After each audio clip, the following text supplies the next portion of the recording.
आंदोलन होने के पहले ही आवास के लिए भूमिहीन ग्रामीणों को एसडीएम ने दिया 1 हफ्ते का आश्वासन। आंदोलन स्थगित। लंबे समय से आवास के लिए भूमि की मांग कर रहे ग्रामीणों को आखिरकार 1 सप्ताह का आश्वासन मिला है। ग्रामीणों के प्रतिनिधि मंडल ने आज एसडीएम को ज्ञापन सौंपते हुए अपनी समस्याओं से अवगत कराया, जिसमें 26 परिवारों के द्वारा कलेक्टर महोदय एवं अनुविभागीय अधिकारी सुहागपुर के नाम ज्ञापन प्रस्तुत किया गया। ग्रामीणों का कहना है कि वे आवासीय भूमि के लिए संघर्ष कर रहे हैं, लेकिन अब तक कोई अस्थायी समाधान नहीं मिल पाया। एसडीएम और चौकी प्रभारी शोभापुर ने ग्रामीणों से बातचीत की और समस्याओं का समाधान 1 हफ्ते के भीतर करने का भरोसा दिलाया। साथ ही उन्होंने बताया कि हम एक जांच कमेटी बनाकर सर्वे कराएंगे, उसकी जानकारी प्रतिनिधि मंडल को दी जाएगी। जो पात्र होगा उसको योजना का लाभ मिलेगा। इस आश्वासन के बाद फिलहाल आंदोलन को स्थगित कर दिया गया है। ग्रामीणों के प्रतिनिधि मंडल अखिलेश ठाकुर, सुजीत ठाकुर, अमित कुमार पटेल, अजीत पटेल, मोहित ठाकुर, रजत पूर्विया, बद्री बसोड, रतन अहिरवार ने चेतावनी दी है कि यदि तय समय सीमा में उनकी समस्याओं का हल नहीं निकाला गया तो वे पुनः आंदोलन को और तेज करेंगे। वहीं प्रशासन ने मामले की गंभीरता को देखते हुए त्वरित कार्रवाई का भरोसा दिया है। अलग एक कवरिंग बना के रिसीट लो ना, और अरे एक कवरिंग बना लो, उसमें तो 27 आवेदन ठीक रिसीट ले लो। जी आप ये ऊपर वाला दे दीजिए। नहीं रखेंगे। हाँ रखेंगे। ऊपर का दे दूं मैं? नहीं वो एक अकेला आवेदन, तो वो तुम्हारा एक ही आवेदन रिसीट माना जाएगा। फिर सभी में लेना पड़ेगा, पूरे 26 में लेना तो पड़ेगा। समझने का प्रयास करो भैया, मैं आपको सही बात ही कह रहा हूँ। इसकी कवरिंग बनाओ 4 लाइन लोगों की की। इतनी गंभीर समस्या है कि एक मकान में 20-20, 22-22 लोग रह रहे हैं। यार देखो, शासन से परे तो हम भी नहीं जा सकते। जी उस दिन मैंने आपसे कहा था, आज भी आपसे कह रहा हूँ, इन 27 आवेदनों का मैं जांच करा के पटवारी को भेज के निराकरण करके आपको 1 हफ्ते के अंदर दे दूंगा। जी। इसके बाद सुन लो, हमें उससे नहीं मतलब, आप लोग बैठते तो वो भी दिक्कत नहीं थी, हमें कोई दिक्कत नहीं थी। अगर आप लोग बैठ भी जाते ना तो सिर्फ हमें वहाँ तक जाना पड़ता और कोई दिक्कत नहीं थी। लेकिन मैं चाहता हूँ कि आपको ये आवेदन बना के बता दूंगा क्या इसका निराकरण है। इसके बाद अब जिला फ्री है, आप वही हमारा कहने का मतलब था। शुरुआत वहीं से की थी। हाँ, उनके पास नियम देखो, कोई भी अधिकारी, सरकारी अधिकारी, कर्मचारी नियम से ही काम कर पाए। मैं उस दिन भी कह रहा था, आपका जो बर्डन छपा है वो गलत छपा है। हम आज फिर वही कह रहा हूँ कि सिर्फ दो तरीके हैं। एक है ड्रोन फ्लाई का, जो अधिकार अभिलेख के तहत अधिकार अभिलेख का वितरण होता है जी, और एक है पीएम आवास का।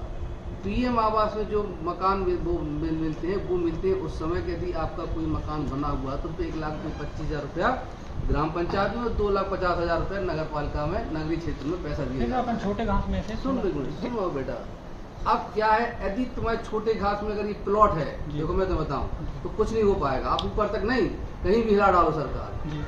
यदि वहाँ मकान बने होंगे तो फिर आबादी घोषित होने का एक काम हो सकता है छोटा सा, बाकी कोई चर्चा नहीं। जिसके पास सर रहने के लिए भूमि नहीं है तो क्या करें? तो सरकार के पास कोई ऐसा प्रावधान नहीं कोई योजना नहीं। कोई नहीं सर, आवेदन की तो योजना है। बताओ ना क्या है, आप बता दूं मैं। राजस्व की वेबसाइट है, आप बताओ, खोल दो राजस्व वेबसाइट। आप जिस दिन लाओगे ना उसी दिन मैं काम कर दूंगा। वेबसाइट तो है, आप दे दो, आप उसका प्रिंट निकालवाओ, हमें दे दो। हम कह रहे ना, आप प्रिंट निकलवाओ, हम बैठे काय के लिए हैं?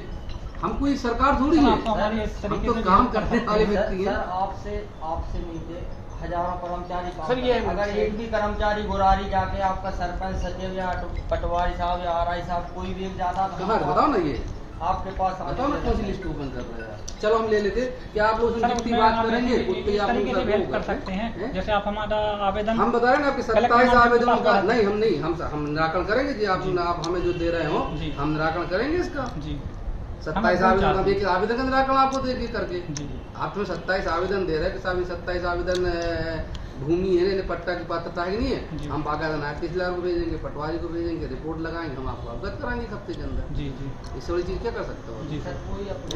वही चाहिए, वो तो मैं कह रहा हूँ आपसे। अब अगर कवरिंग दे रहे हो तो हम इसी में फिर कर देते हैं, हम अपनी कवरिंग बना के भेजते हैं। सुनो दीपेश, इसमें एक कवरिंग बनाओ, ये लिखो कि ये ग्राम द्वारा ये 27 आवेदन पत्र दिए गए हैं, इनका 1 हफ्ते तक इनका विधिवत जांच कर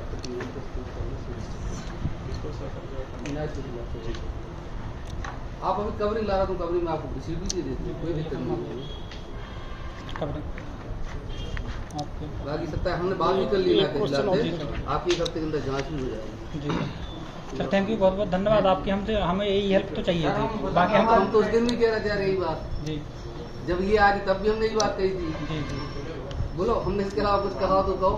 आज भी ये कह रहा हूँ कि 2 योजना इस समय है। इसके पहले एक चलती थी, मैं वो अपन जो देती थी ना, उसमें पट्टे देते थे, वो यार कौन सी थी वो, जिसमें 2 अक्टूबर 1959 जिनका अर्ध पक्का कच्चा मकान है उन्हें अपन ने पट्टे ही बांटे, शुरू बांटे हैं आबादी क्षेत्र में। हाँ, भी कुछ दिन पहले अभी के टाइम तो क्या है, स्वामित्व योजना से क्या है, खसरे में चढ़ाकर एंट्री करके दे रहे हैं। स्वामित्व अभी एक हम आपकी मदद कर अभी देंगे। जो चल रहा है स्वामित्व योजना। सर हम तो ला की बात कर रहे हैं। हाँ। कई लोगों ने शोभा पर की बात करें, हाँ। खाली जमीन पड़ी है, उन्होंने जाकर के बना लिया, ना टूटा ना कुछ हुआ, एक बार तोड़ा दूसरी बार उसने बना लिया, तो वो गैर कानूनी तौर पर रह सकते हैं। गैर कानूनी है वो गैर कानूनी, मैं खुद बोला ना, तौर पर रह सकते हैं। हम चाहते हैं कि कानूनी तौर पर अगर उनको रहने के लिए भूमि मिल जाए। चलो हम आपकी कराते हैं मदद जितनी सर, क्या इनको है, हेल्प करने की बोल रहे थे सरकार आप? ने घोषित कर दी आबादी, तो आबादी के क्षेत्र में इतने मकान है। सर, सर, मैं भी पात्र हूँ उसमें, तरीके और बता मैंने आवेदन रहे हैं। दिया ही एक नहीं। तरीके और बताना है। एक तो एक मिनट जैसे आप बोले, एक ये हो गया, वो सब काम देते पट्टे वो नाम योजना भूल गए। मुख्यमंत्री आवास भू अधिकार योजना चला हाँ, था। मुख्यमंत्री आवास भू अधिकार पत्र, जी। भू अधिकार पत्र थे। एक योजना चली थी 2010 में, मुख्यमंत्री भू अधिकार पत्र, जी जी जो आप कह रहे हो बहुत से पट्टे बटे थे उस जी समय, जी बटे थे ना पट्टे, वो योजना खत्म करके अब होगी स्वामित्व वाली योजना। देखो क्या है, उस समय पट्टे बल थे, लेकिन उसमें कहीं कोई एंट्री नहीं थी, इसलिए गवर्नमेंट ने क्या स्वामित्व योजना लेकर आई। स्वामित्व योजना में क्या है, खसरे में एंट्री हो रही है। जैसे कृषि भूमि रहती है ना आपकी जैसे नाम पर, वैसे ये पट्टे रहते हैं, इस पर लोन ले सकते हो, सारी सुविधा दी है। वो तो रजिस्ट्री है सर। नहीं सर, तो आप हमारी हेल्प करेंगे तो हम सोहागपुर से हम छेड़छाड़ नहीं आपकी करेंगे, हम इतनी- होशंगाबाद जाएंगे। हम आपकी इतनी हेल्प करेंगे, जी। यदि 20-25 आदमी होंगे, अगर कहीं जगह होगी तो उस जगह को आबादी सुरक्षित करा के जी, जी। उसमें हम काम करा सकते हैं। सर, बाकी अपना गांव ग्राम पंचायत चांदी खेड़ी में आता है, तो चांदी खेड़ी आश्रित ग्राम है गोरारी चांदी खेड़ी, तो पहले खुद पंचायत वो मैं कराऊंगा, अगर रिसीट चाहिए तो आपको एक नंबर दे दूँ। चांदी खेड़ी में कहीं पे भी जगह अदरवाइज जांच के लिए आपको ठीक है सर, थैंक यू, धन्यवाद।